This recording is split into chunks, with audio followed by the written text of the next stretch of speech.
and welcome to another custom figure video.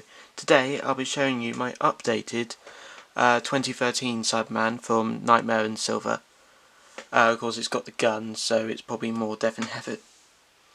To do this I used a Green Goblin figure, something I got the idea of from Warrior Custom Figures. However, the difference is, of course, I was able to use the head from Handles, which came with the 11th Doctor, Time of the Doctor set. This isn't the original Handles head, don't worry. This is actually a resin cast that I did. That's why it's still got the panels sort of across his head here.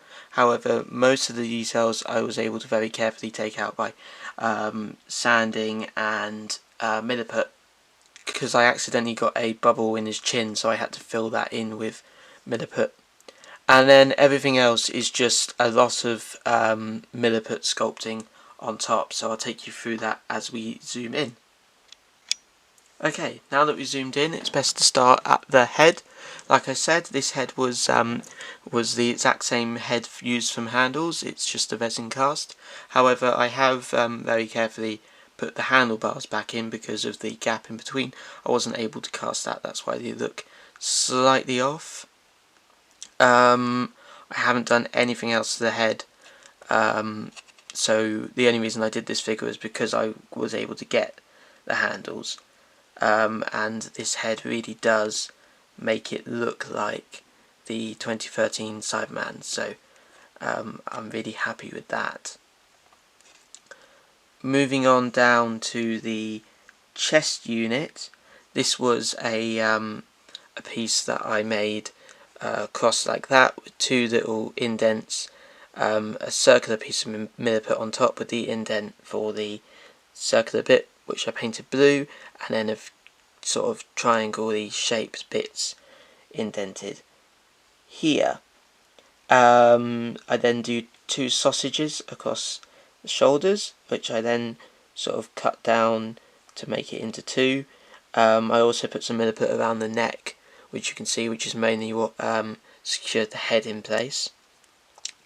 These bits continued round the back to create this area, which was then flattened out into the shoulder blades, let's say, and then a sausage down all the way down to here, which I then carved in all the little almost spine effect that he has, and then a piece was put across here to give him that to follow it on from around here, which is where I did the details of his abs, let's say.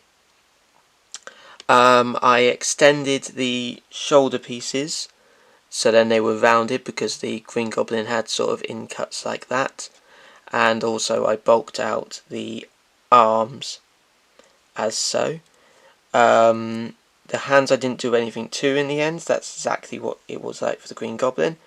And on this arm, compared to this arm, I have sculpted on the arm gun. Just a quick thing was I did actually this arm was really weird. It sort of bent inwards, so I cut that off and then I stuck it into place. That's why this arm has only articulation on the hand and sort of comes straight down, whereas this arm comes in at a weird angle but can twist at the elbow. So moving on down to the legs, this was another piece of milliput just put straight over the top just to bulk it out into giving him more of a thigh. I didn't do anything to the knee, and I did the same thing to the other top part of the leg. And then to keep the same sort of thickness of the leg, I did a piece that went all the way around the back, which is just a piece of milliput all the way around, which I smoothed out. And again, I've just put in the relevant ridges. The feet, I did these two sausage pieces over the top to give him these sort of two slat pieces, which is what is in the original design of Cyberman. The last little piece of detail that I put on top was the sort of cylinder pieces on his shoulders, which does unclip there, and then there, and then there's two little circle bits at the bottom, which actually looks a little bit better on this side. And I did the same thing at the top of the legs here and here. And then it was to paint. The other thing I forgot to mention was I did actually shorten this figure because he was really tall, and so I wanted him to be in scale with my 12th Doctor figure here. Another quick custom just to show you this piece here. The shirt on my original 12th Doctor was removable, so I created a removable holy jumper piece out of milliput by putting some clean film over the top and then sculpting this, and then just painted that black.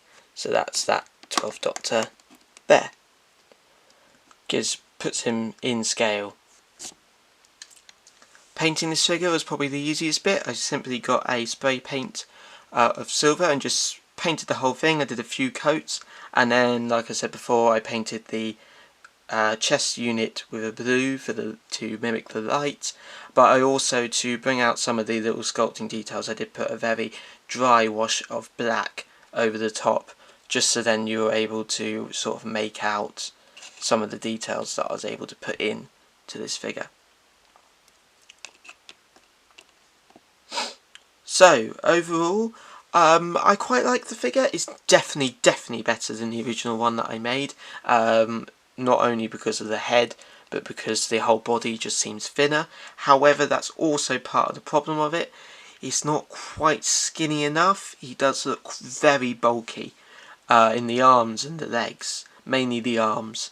I think I've got the waist right, but the arms are quite sort of logs.